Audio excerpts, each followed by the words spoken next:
King's College Hospital London in Dubai, bringing the best of British healthcare to the UAE.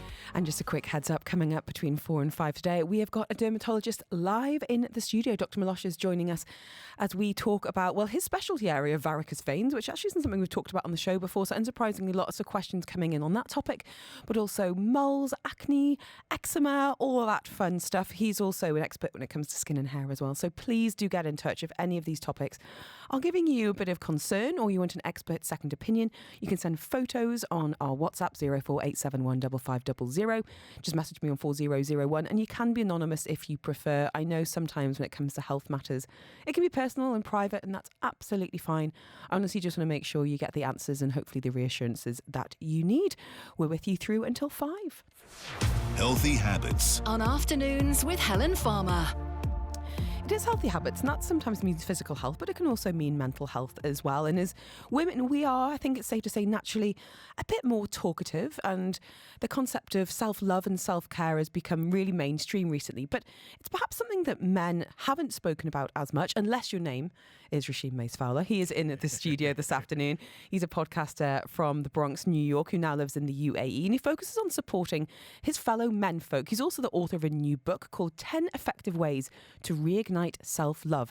It's already reached #1 on Amazon's top seller list, also known as Sheem. Sheem, how are you this afternoon? Ellen, I am great. I'm happy to have the opportunity to speak with you today. I am so interested in the title of your book because it's the sense of reigniting self-love. What was the inspiration for this topic in particular?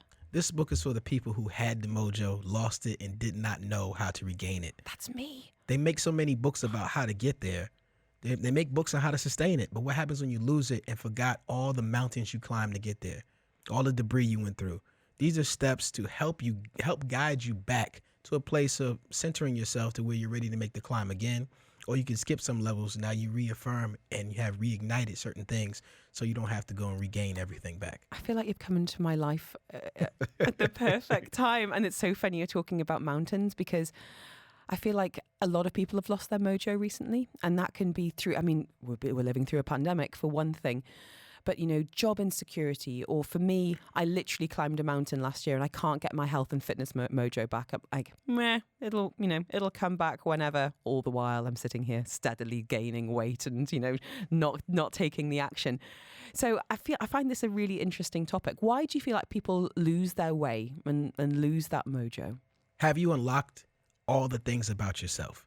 No. In the book, it's super important. If you have the opportunity to interview your parents, that's one of the challenges I make for you. What do you get from that? Well, I interviewed my mother and my father just to find out exactly what were their dreams before I existed, what dreams did they let go, and what are they trying to achieve right now, and what are the things they saw for me and myself. What are their talents I don't know about? I didn't know my dad used to juggle, so I didn't understand why I can catch things at the drop of an eye. It was just something I had. It's not just something you have. There's a component to who you are. And the more you unlock the secrets, the more you are closer to getting to your purpose and maintaining it and upgrading yourself when changes come along. Tell us about your own journey then. What do you think you have kind of had to overcome and unlock during your time on this planet? I had to understand my own path. When you go to school, where I'm from, you go to school, you go to college and get a job. What happens after college when you don't see the job you want? What happens when it's time for you to think for yourself? You are great in the position you played. What happens when it's time for you to carry your own team? Make your own team, be your own general manager. Mm-hmm. That's where you have to dig deep inside yourself and realize the tools that are already there that have been honed in, but you forget those things because we take things for granted. We take for granted being able to lift our hands and feed ourselves. Do not forget those things and you'll be able to unlock the secrets of yourself. So in the book, and I really like this aspect of it being a bit of hand-holding, you ask the reader to focus on kind of one chapter and complete an exercise in that chapter each week. Yes. Why did you follow that format, Rasheem? We followed the format because we wanted to reignite self-love and get people involved in the task. It's a very short read, but if you do the work, if you absolutely do the work, it will take you a while to understand this is who I am. Many of the chapters are super important, but the ones that really resonate with me, like you talked about our KG levels, is stop celebrating with food. In my culture, we celebrate for everything. Oh, you graduated? You got a new car? Let's go out to eat. Or we're sad, let's eat. Let's eat. Exactly. Yeah. You don't really have to eat at those present moments. You don't have to give your body all the harm that you wish your celebration could. You can celebrate and still have a good time without those things. Can you tell us about some of the exercises in the book that perhaps we could do this afternoon or even think about this evening? I challenge you to create a schedule and stick to it, no matter what. What? No matter what? Yes, sticking to your schedule. If you understand who you are and what you're doing and your goals, you stick to it. Take one day and write out an entire scheduled plan and stick to it. I like to look at it as when you're in school. When you're in school, they have different things. You have math, you have science, you have gym class. So gym class, you go work out. Math, you do your financial prep work. Even homeroom, that's when you set up the day for the next day. I challenge you to do all the things in your list and don't let no one distract you and see how far you go in that day. What are some of the things that you do every day that you feel help you reach your potential and kind of listen to yourself? I mean physically, but also in terms of what you want to be achieving. I wake up every morning and drink a tall glass of room temperature water to start my day. Let's get things going. And Yes. get things going, things going. And I make sure that I pray with my family before they leave the house. And I make sure I take in some new information. And I make sure that I give out some good information. And I make sure that I am taking according steps to make sure I'm full so I can be a service to others. Many of us are running on E and then still trying to drive to help other people. Mm-hmm. We're not full. We're not even half full. And sometimes you have to take the time to reflect and really look in the mirror, really look in your eyes and really look at yourself. Not just look, really look at yourself and talk to yourself and say, hey, this is what I want to do. This is what I do not like. Then proceed the steps to making the changes. I think a lot of people fear change because it can be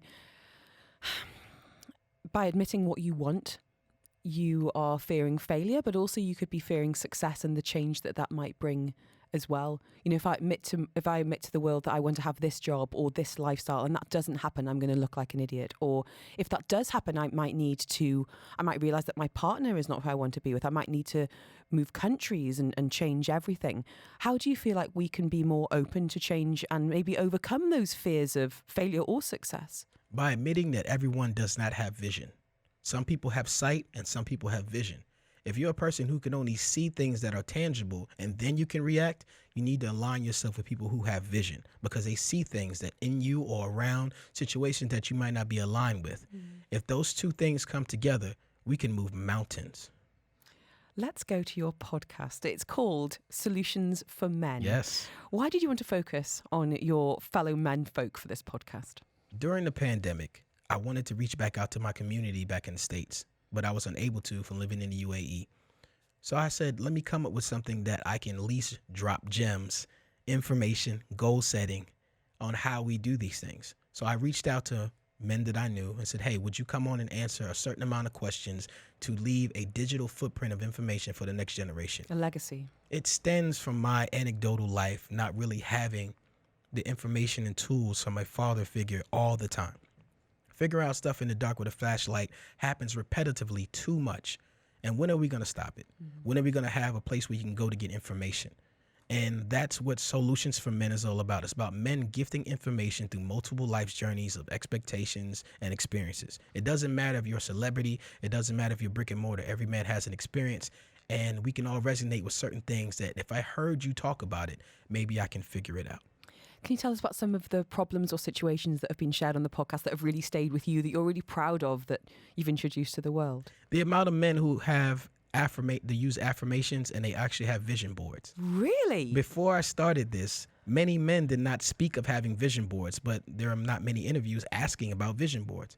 The amount of people who have vision boards, stuff written down, ready to go, checking off their checklist is very important. And that is like the start of legacy. Do you have a vision board?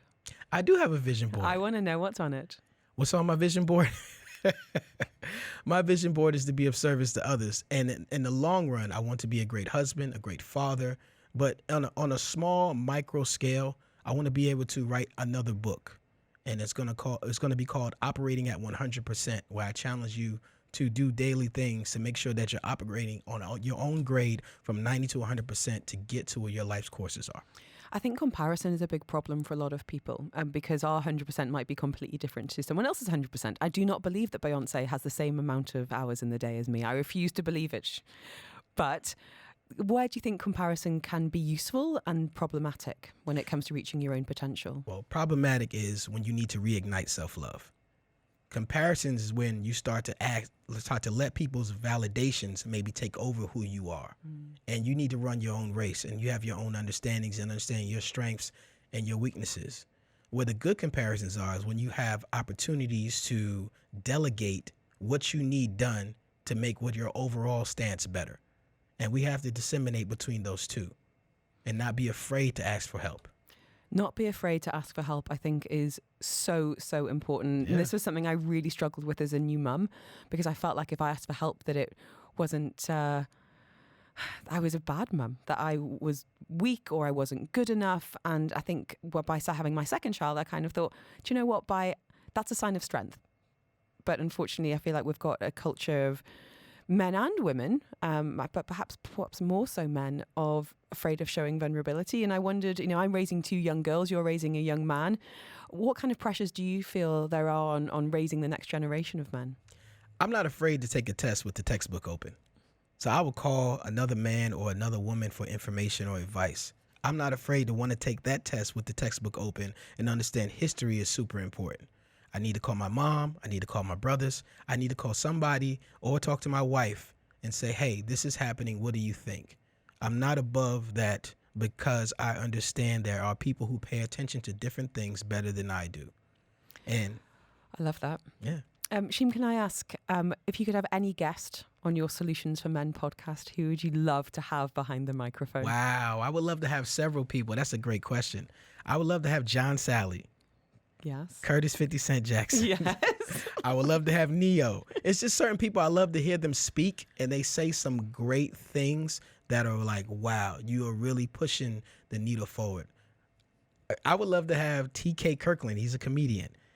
But he says some profound things about manhood and has an understanding. Even what's Steve Harvey. He's in Dubai a lot. Okay, Yes. I've got a contact for Steve. I'll hook you up. I'm going to hold you to it. You should. But I think, I can tell by the look in your eye, if anyone can make this happen, it's going to be you. Remind us about the book. It's called 10 Effective Ways for Reigniting Self-Love. I had a look on Amazon earlier. You've been kind enough to give me a copy as well, but you can get it on Kindle, and it's currently free on Kindle, which is rather nice. Thank you very much for spreading that wisdom for free. And of course, you can get that physical copy as well, which is perhaps more useful for doing the exercises. Can I ask you, Rasheem Mays-Fowler, any final words of wisdom for men and indeed women listening this afternoon? What do you want your legacy to be? Your best will always get better. You have all the tools you need to survive. Just understand sometimes you just got to stop and think. It is there. And sometimes it's there in a split second. So you have to hone in your senses to understand whatever it is you're going through. It's okay to be frustrated. It's okay to have fear, but you have all the tools. Just get past those crutches that you have. And I challenge anyone to do the Reignite Self-Love 10-week challenge, where you take each chapter and go through it, and actually do not be afraid of the outcomes, because you're unlocking the greatest potentials of yourself. 10 most effective ways to reignite self-love. Solutions for Men's podcast. Subscribe. It's on all platforms. I would love to hear from you. I will let you know after I finish this book, because as I said, I feel like you've come into my life at the perfect time. Moving mountains, maybe climbing another one. Rasheem Mays-Fowler, thank you so much for being with us this afternoon. We are here for you until 5 o'clock today. Don't forget, if you want to hear any of our guests again, or you've missed any of our topics, please do not forget we are here on Apple Podcasts, or indeed through the website as well.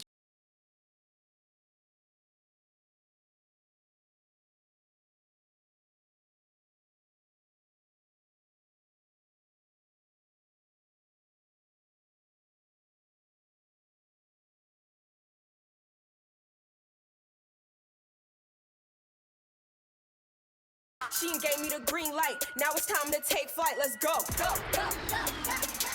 Cause I'm out the ordinary. Out the ordinary. Out the ordinary. Out the ordinary. Out the ordinary. Out the ordinary. Out the ordinary.